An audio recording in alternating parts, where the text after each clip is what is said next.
Bueno, les voy a hablar, el título de mi plática es Lo que el viento se llevó.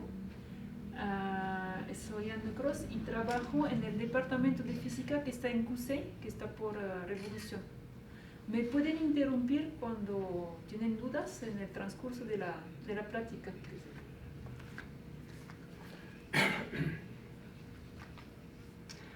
Entonces, lo que les voy a platicar, finalmente mi especialidad es mecánica de fluidos. Entonces les voy a platicar del efecto del viento en la naturaleza y en otros fenómenos. Entonces, aquí, por ejemplo, estas son nubes. Son nubes vistas desde un satélite. Y en las nubes, pues se ven este patrón aquí, porque son nubes de altura baja, entre 500 y 800 metros de altura, y es arriba de un océano, y aquí está la punta de una isla, es una isla volcánica, entonces es bastante alta y alcanza a transversar las nubes. Y hay un viento que llega desde aquí hasta ahí, y pues vamos a ver, lo voy a explicar un poco más tarde, se generan esos patrones que después les voy a explicar un poco qué son esos patrones. Gracias. Aquí son otros tipos de nubes, no sé si han visto algunos así. A veces no se ven tan bonitos, pero ¿a qué les recuerda eso? Olas en el mar, y finalmente es el mismo tipo, es el mismo fenómeno que está al origen de las olas en el mar y se pueden ver en las nubes. Después les voy a platicar del efecto del viento en las plantas. Entonces, pues aquí no sé si ven que hay ondas. A veces cuando ven campos así, hay ondas que se propagan, y pues les voy a platicar un poco de eso, y también les voy a platicar de esas pequeñas semillas de los dientes de león que alcanzan a viajar a veces. A ver, adivinan sobre cuántos metros alcanzan a viajar esas semillas. 3 metros, 10 metros, 100 metros, 50 metros, hasta 1 kilómetro a veces. Entonces vamos a ver cómo le hacen para viajar tan lejos. Mi área de especialidad se llama interacción fluido-estructura, y pues esta área trata de la interacción entre un flujo. Entonces aquí les voy a hablar del viento, pero puede ser un flujo de agua, con una estructura. Una estructura es cualquier objeto sólido que está dentro del flujo. Entonces típicamente, pues aquí es una bandera, y cuando hay viento la bandera se pone a oscilar. Entonces hay una interacción entre el viento que llega y la bandera. También voy a platicar de eso más tarde. Y por el momento les platico un poco de cómo visualizamos el flujo. Porque pues aquí está el aire, y si muevo mi mano así, pues aquí genero un flujo, ¿no? Pero no vemos nada. Entonces, para ver el flujo necesitamos trazadores. Esto es el flujo que vemos en agua.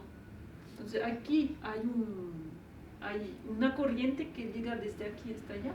Hay un objeto, y detrás del objeto, aquí lo que hicimos para visualizar el flujo es poner un colorante. Entonces con 2 agujas ponemos un colorante verde y se van dibujando esos vórtices. Sin el colorante, los vórtices existen, pero no los vemos. Esto es en agua. En agua en general es más fácil visualizar el flujo.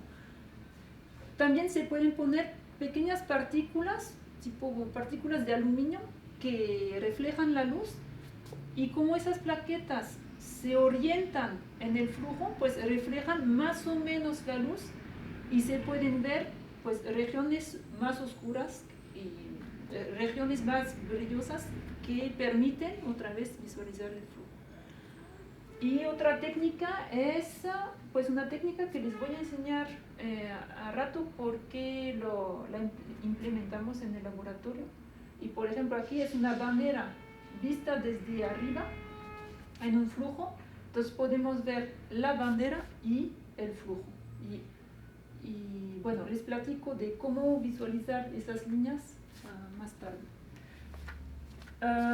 Abro un paréntesis, que quizá es el paréntesis más técnico de la plática, es cómo podemos ahora medir la velocidad en un flujo. Entonces, si quiero medir la velocidad en este punto, o en este punto, o en este, ¿qué voy a hacer? Hay una técnica que se llama PIV. Entonces, V es de velocimetría. Entonces, es una técnica para medir la velocidad por imagen de partículas. Entonces, la técnica, ¿qué es? Necesito un láser y el láser no va a mandar una luz continua, va a pulsar. Entonces, manda luz y se cierra, manda luz y se cierra. Entonces, a cada pico así, manda luz, se cierra, manda luz, se cierra. Y aquí pongo un lente para que el láser no sea una punta como este. A ver cómo le hago aquí. Enfrente aquí le pongo un objeto cilíndrico de vidrio y entonces se va a abrir el láser en una hoja de luz e ilumino el flujo, pues el aire o el agua con esta hoja de láser. Y dentro del flujo voy a poner partículas. Entonces pongo unas partículas, las partículas van a viajar dentro del flujo y voy a grabar un video. Entonces aquí grabo un video y ¿qué voy a ver? Pues voy a ver las partículas.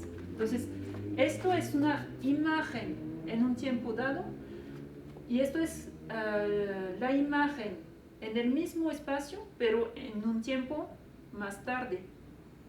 Entonces divido la imagen en diferentes cuadritos así y aquí pongo esas imágenes en la computadora y aquí visualizo las partículas que están en el flujo, en este cuadrito, y el tiempo después, en el mismo cuadrito, veo que las partículas se movieron. Entonces, hago un procesamiento de señales y deduzco, pues, de cuánto se desplazaron para cada celda. Sí, para cada cuadrito tengo un vector de desplazamiento y así puedo reconstituir la velocidad en diferentes puntos. Entonces, ¿te das cuenta que hay una partícula porque hay una sombra? ¿O cómo detectas que hay una partícula en esa parte del cuadrito? No, detecto una partícula porque las partículas reflejan la luz, son partículas blancas y pongo una hoja de láser, entonces puedo ver las partículas.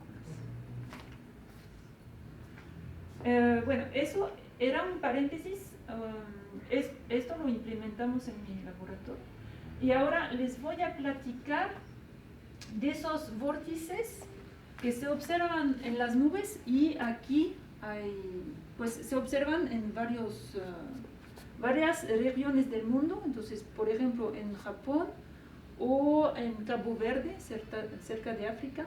Entonces, es necesario tener nubes.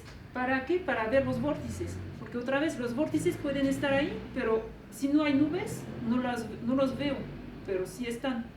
Necesito un viento y una isla que transpersa las nubes. Y esos vórtices se llaman vórtices de von Karman, en honor a un físico que está aquí. Y lo que pasa es que si aquí hay que imaginar un cilindro que está así. Lo vemos desde arriba y hay un flujo que llega sobre el cilindro. Entonces, cuando la velocidad es pequeña, pues el flujo contornea el obstáculo y regresa y no pasa nada. Si la velocidad es más grande, el flujo llega más rápido y no alcanza a cerrarse detrás del cilindro. Entonces se cierra más lejos y detrás del cilindro hay dos pequeños remolinos ahí que se quedan aquí atrapados.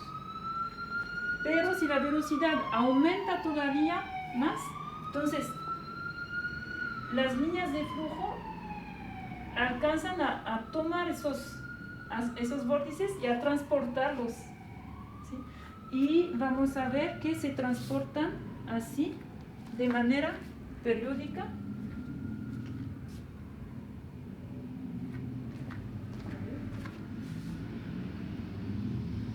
Entonces, esto es una simulación numérica. Entonces, aquí está el cilindro y los vórtices.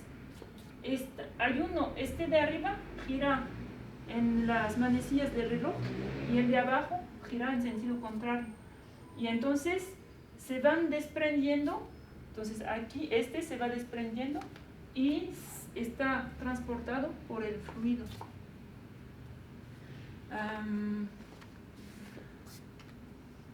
Entonces en mi laboratorio, en CUSEI, tenemos un canal de agua, que es esta foto.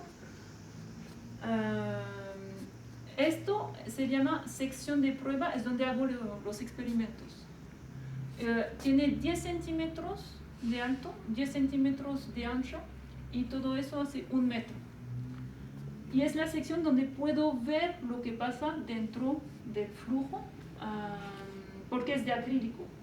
Aquí hay una bomba y esta bomba inyecta el agua hacia arriba, o sea, el agua llega hacia atrás. Aquí dentro de esta parte hay pequeños popotes que permiten hacer que el flujo llegue regularmente aquí y que no llegue todo turbulento.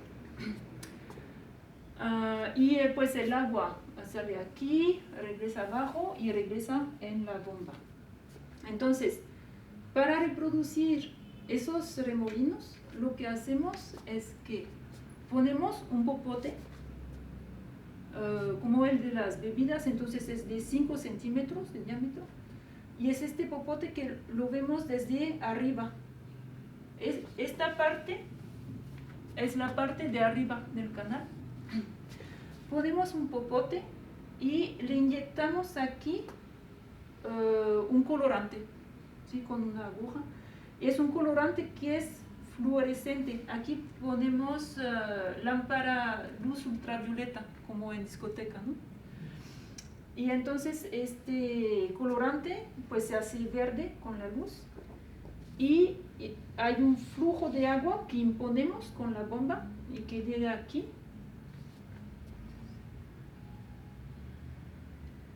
Y lo que vemos, sí, entonces el colorante se escapa de aquí porque hicimos 2 hoyitos.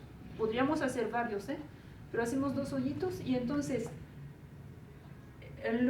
lo que pasa es que es una inestabilidad que hace que para una cierta velocidad las líneas de flujo no se cierran y transportan los vórtices. Esos son vórtices finalmente, y lo transportan con el flujo.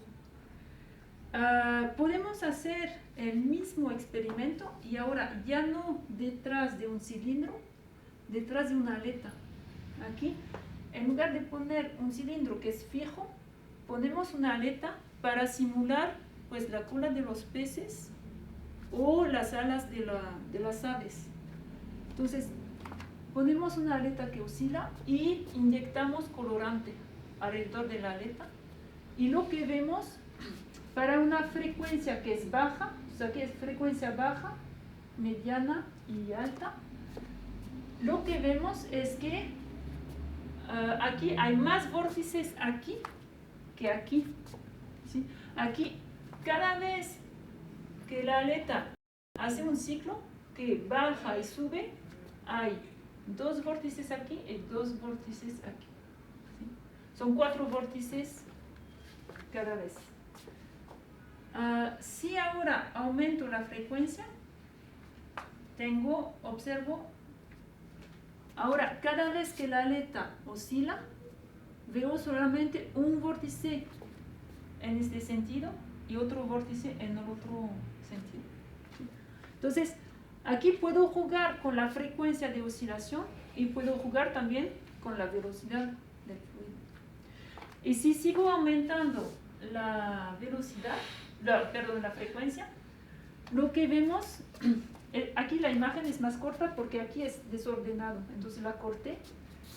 Pero lo que podemos ver, no sé si alcanzan a verlo, es que en esta imagen, a ver, ¿ven la diferencia entre esta imagen y esta imagen o no? ¿Alcanzan a ver la diferencia? ¿Vórtices más constantes? ¿Dónde? En la parte con más frecuencia. Si la frecuencia es mayor, abajo, más constante, Más cortas. ajá, ok, son más cercanos, más pegados, sí. Porque como oscila más rápida, pues tienen menos tiempo, se forman también más rápido, se forman con la misma frecuencia. Pero también lo que se ve, pero no tan evidentemente, es que aquí, en este experimento, cuando se forma el vórtice que gira así, se forma abajo. Entonces, aquí estamos en esta configuración. Es decir, que el vórtice que se forma abajo gira así, y el vórtice que se forma arriba gira así. Entonces, lo que pasa es que detrás del cilindro, aquí en esta línea en medio, el agua quiere regresar hasta el cilindro. Mientras que alrededor el agua va así, pero aquí quiere regresar. Y aquí es el contrario. El vórtice que va así en la parte inferior, ahora va así en la parte superior, y es el contrario. Entonces, detrás de un pez lo que pasa es que el vórtice que gira entonces en el sentido contrario a las manecillas del reloj está arriba. Entonces, toda esta línea se fue arriba y toda esta línea se fue hacia abajo. Y entonces, en la línea central detrás del pez, pues hay una eyección de fluido. El fluido está acelerado y entonces, ¿qué opinan? Si el fluido está acelerado, ¿qué permite hacer? Acción-reacción. Acción-reacción. Entonces, este pez sí puede avanzar porque eyecta fluido hacia atrás, entonces se puede propulsar. Mientras que aquí, pues este no se mueve, lo que quiere hacer el flujo es arrastrarlo, llevárselo con él. Pero el pez alcanza a avanzar porque genera un flujo hacia atrás y esos vórtices.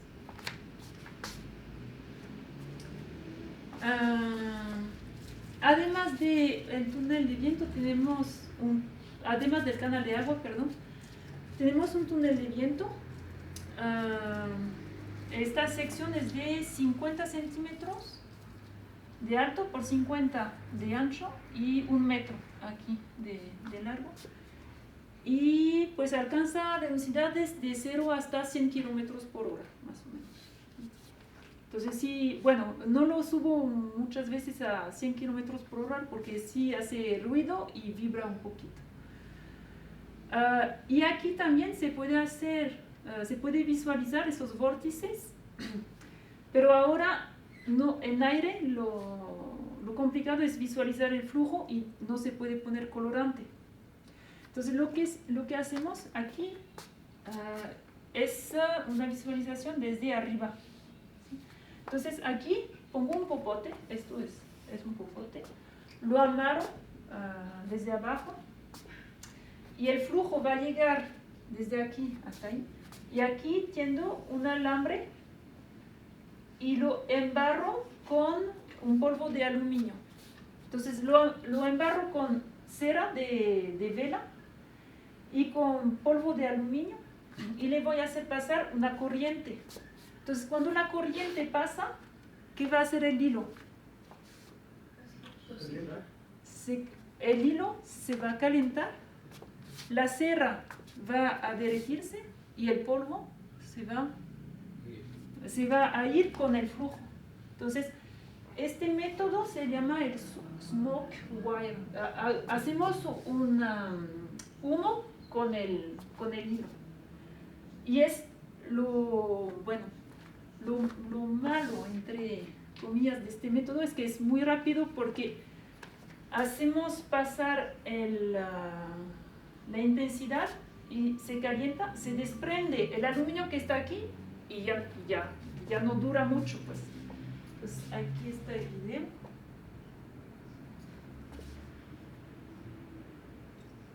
Ya. Los vórtices sí están ahí, pero se alcanzan a ver muy poco porque el aluminio sí,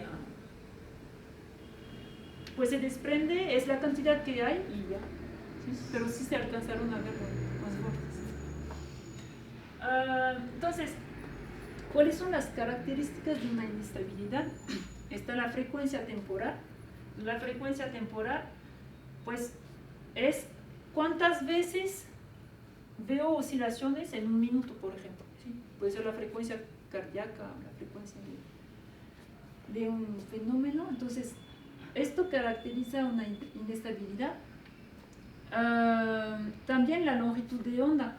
A rato dijeron que los vórtices de abajo estaban más cercanos estos que estos. La longitud de onda es la distancia entre cada vórtice del mismo, que van en sentido similar. Entonces, esto es la longitud de onda y también está el umbral, es decir que los vórtices que hemos visto no aparecen para velocidades pequeñas, ¿sí? Necesitamos aumentar la velocidad y alcanzamos a visualizar los vórtices.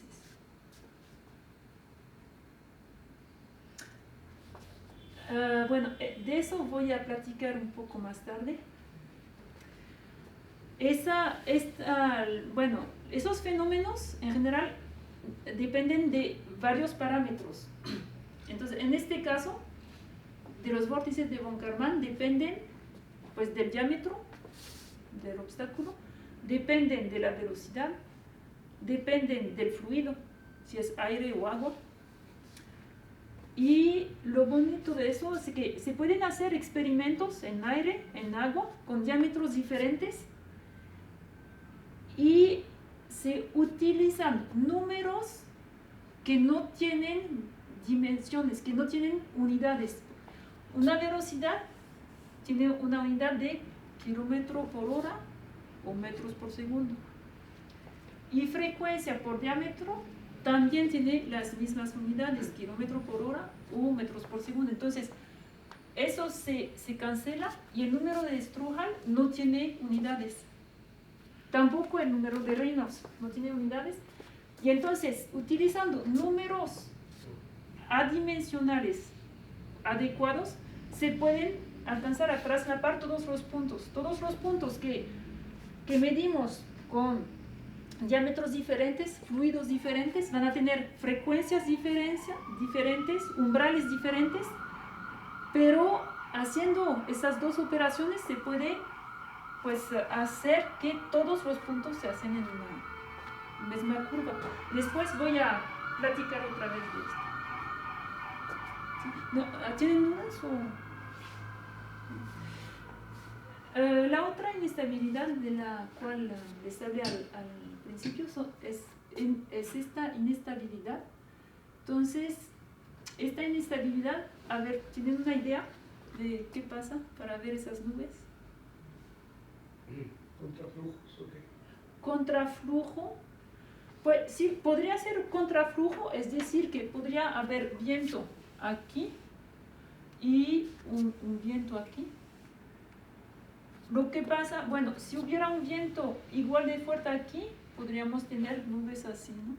Entonces, aquí lo que pasa es que hay una velocidad, un viento muy bajo aquí en esta parte y un viento intenso aquí arriba. Y entonces, estas hace que se quiere llevar las nubes. Y es lo que está dibujado aquí. Aquí este fenómeno es lo mismo que el que genera las olas. Entonces, si tengo un líquido o aire, podría ser aire, con un perfil de velocidad así, aquí tengo una velocidad alta arriba y una velocidad pequeña abajo. Esta superficie, si se mueve un poquito, y siempre se mueve un poquito, siempre hay pequeñas perturbaciones, lo que pasa es que la velocidad aquí es más grande. ¿Y qué pasa cuando la velocidad es mayor? Hay una zona de depresión, se aspira. Es el mismo fenómeno que hace que tengo una hoja aquí y, a ver, soplo arriba y la hoja se levanta. ¿Por qué? Porque donde soplo, pues hay menos presión aquí que aquí y entonces la hoja está aspirada. Esto se llama el efecto Venturi. Es el mismo fenómeno que provoca que, por ejemplo, está la puerta abierta aquí y hay viento afuera. Entonces, donde hay viento, hay menos presión y la puerta se va a cerrar porque está aspirada por el viento.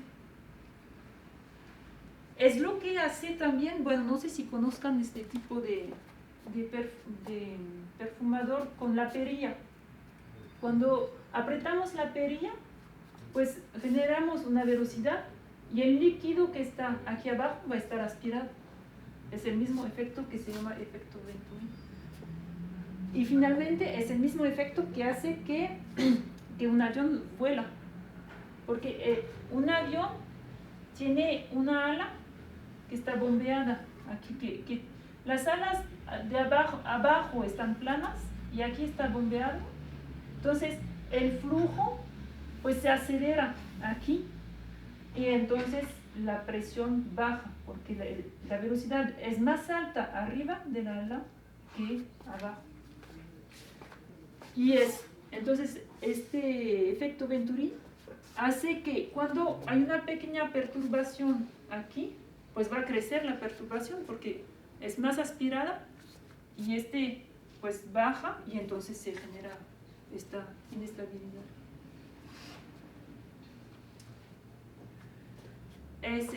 Entonces, esta inestabilidad también es la que provoca este fenómeno que se llama Monami.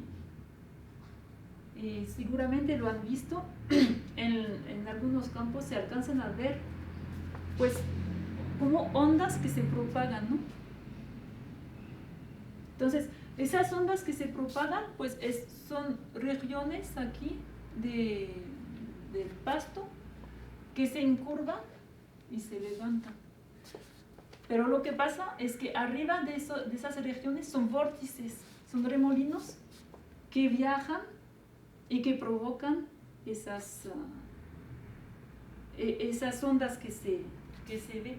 Y es el mismo, finalmente, esos remolinos son los mismos que generan pues este tipo de vórtices.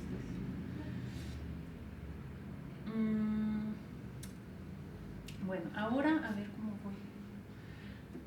Ahora les quiero platicar de esto porque se me hizo bonito. Bueno, entonces esto es un diente de león.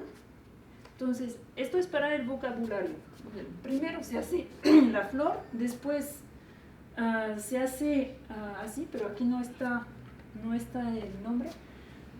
Y esos filamentos se desprenden de la cabeza y van volando, ¿sí? Entonces aquí está la semilla o el fruto y esto se llama el vilano.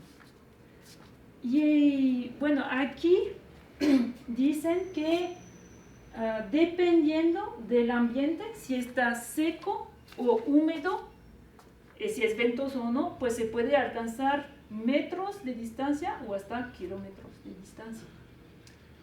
Y como se estudia todo, hay personas que estudiaron este tipo de a ver, no voy a poner el sonido porque está en inglés. Entonces, este tipo de transporte, ¿no? Lo que pasa es que estas semillas pues están están, ¿cómo se dice? Amarradas a un filamento y arriba esto hace el efecto como un paracaídas, ¿no? Pero contrariamente al paracaídas, pues deja que el aire pasa.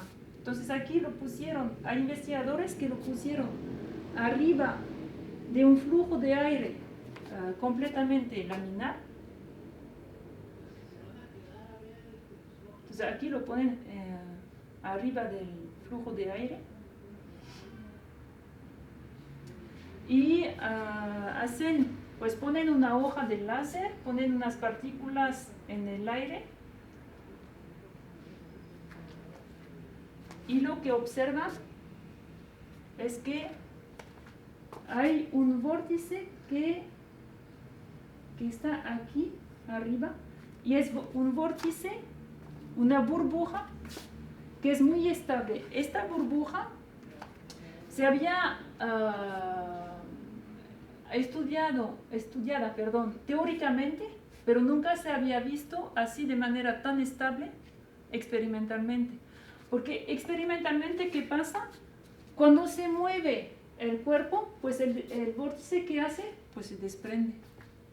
Y aquí lo que se ha visto es la primera vez en la naturaleza y experimentalmente, esos vórtices no se van, siempre se quedan aquí y hace que otra vez es el efecto Venturi. Aquí la velocidad es mayor, entonces hace una zona de depresión y se puede quedar en el aire bastante tiempo y así puede recorrer distancia bastante grande.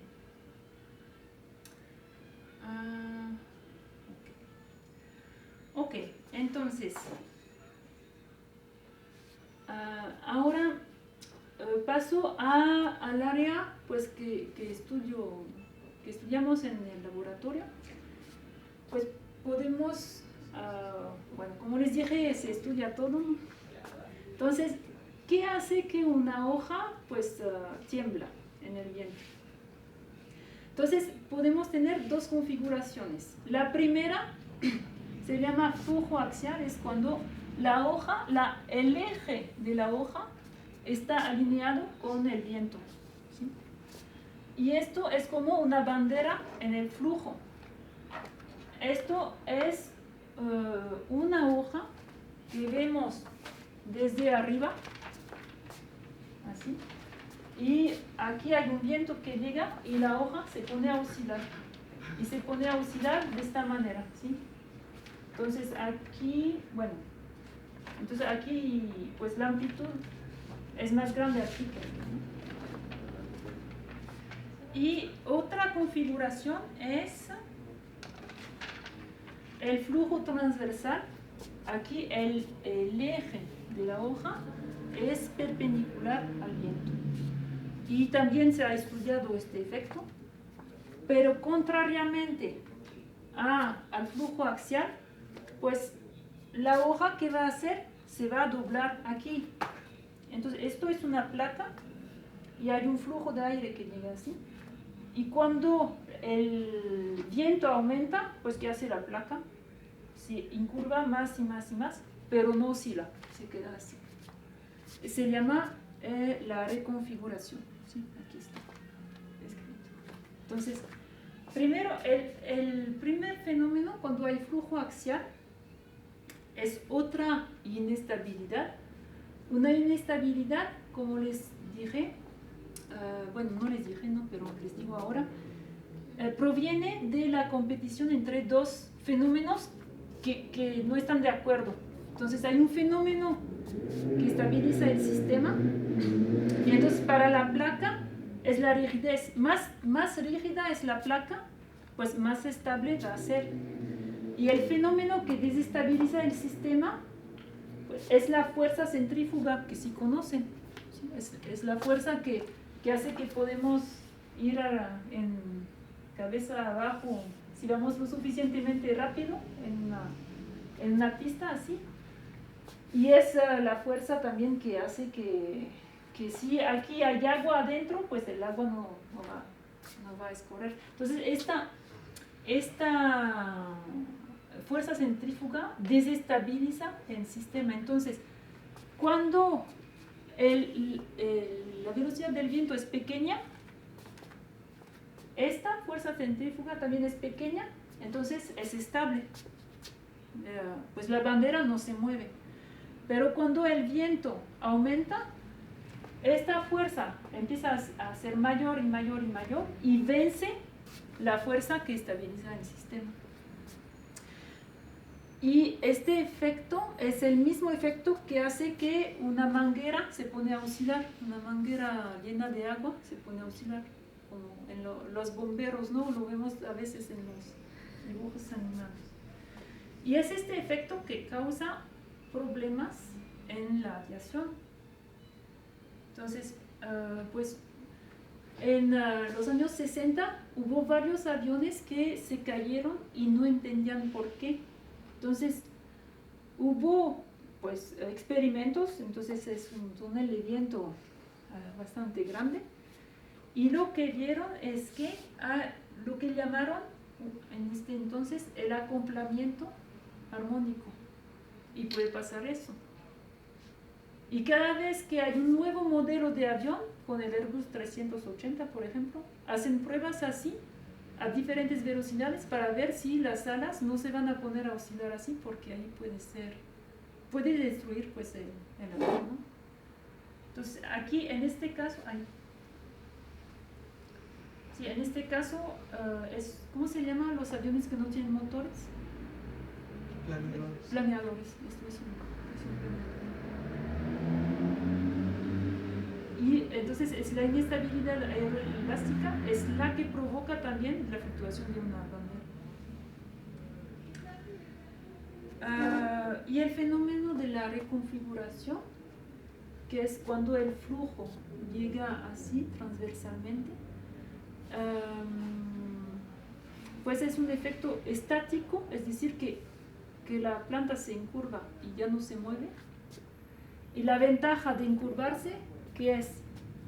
Es que, pues, en esta configuración, la planta presenta toda esta área al flujo. Pero aquí, la planta presenta solamente esta área, que es más pequeña que esta.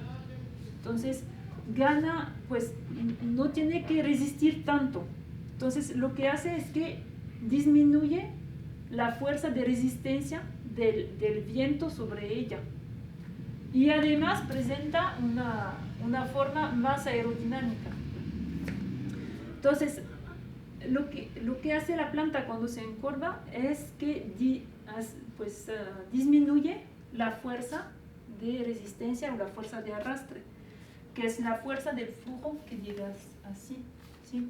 Típicamente sobre un avión hay 4 fuerzas, que es la fuerza de arrastre o de resistencia, el empuje, que está dado por los motores, la sustentación y el peso.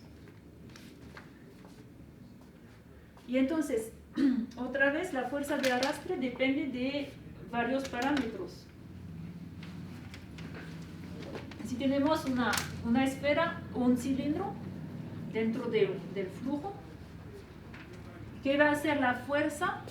Mido la fuerza que el flujo ejerce sobre el cilindro. En función de la velocidad, pues más la velocidad es grande, más la fuerza va a ser grande también. Ahora, ¿qué pasa si aumento el diámetro?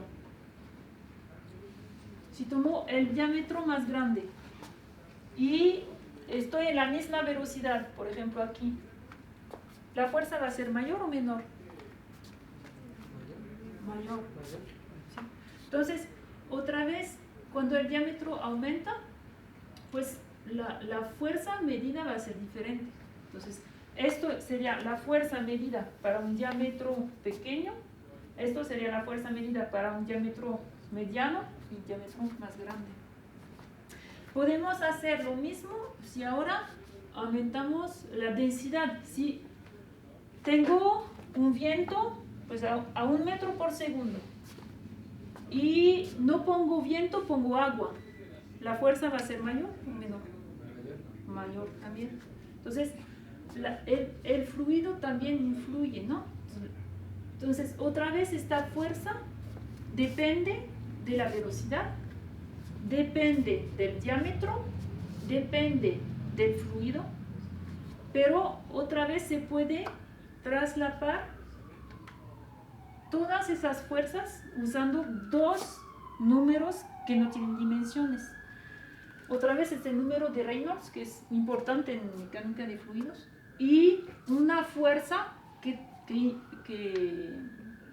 transformo en fuerza adimensional.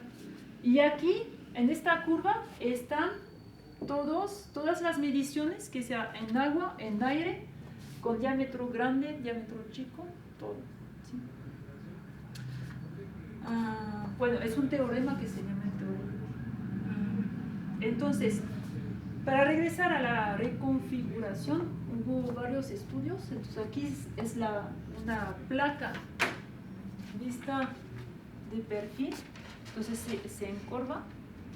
Hay unos autores que midieron el arrastre en función de la velocidad para un cuerpo sólido. Entonces si pongo aquí una pared, entonces tenemos este arrastre, pero con la planta, pues el arrastre disminuye bastante. Y con eso ya se puede predecir pues varias cosas, la forma de objetos así. Hay flores, por ejemplo, que bajo la acción del viento se hacen así. Y entonces, para terminar, es lo que hacemos en QC. Lo que hacemos es poner dos plantas, entre comillas, una detrás de la otra. Entonces aquí está el viento que llega así, y cuando el viento está pequeño, pues no se deforman. Aquí aumento el viento, se deforman las dos, y cuando aumento más, aquí pues el de atrás se deforma menos que el de enfrente, porque el de enfrente lo protege un poco. Entonces, hicimos experimentos para diferentes distancias entre sí y diferentes diámetros, y pues medimos la deflexión. Y hicimos otros experimentos que ahora ya no ponemos los cilindros uno detrás del otro, los ponemos uno al lado del otro. Y bueno, ya no son cilindros, son placas, de hecho, son placas. Y aquí son dos placas que están puestas en un flujo de aire, así que llega así. Y lo que pasa es que primero ya no es estático. Cuando hay solamente una placa, no se mueve. Cuando hay dos, una al lado de la otra, se mueven así. ¿Por qué? Por los vórtices. Entonces sí deben generar vórtices, sí es cierto. Ajá. Sí podríamos, de hecho, poner un hilo como lo hicimos. Y además dejan pasar el aire. El aire que llega sobre ellas quiere pasar de este lado, pero también entre ellas. Entonces una manera de dejar pasar más aire, pues es ponerse, oscilar, pero en oposición de fase. Entonces, bueno, no les puse los resultados, pero lo que hicimos es estudiar también la reconfiguración, pero ya no es reconfiguración estática, ¿sí? Entonces hay una estudiante que trabaja sobre eso ahora, y pues hace experimentos para diferentes distancias entre cada placa y diferentes velocidades. Aquí la velocidad es más alta, aquí que aquí. Y bueno, no les puse, está en curso el estudio y es lo que estamos haciendo.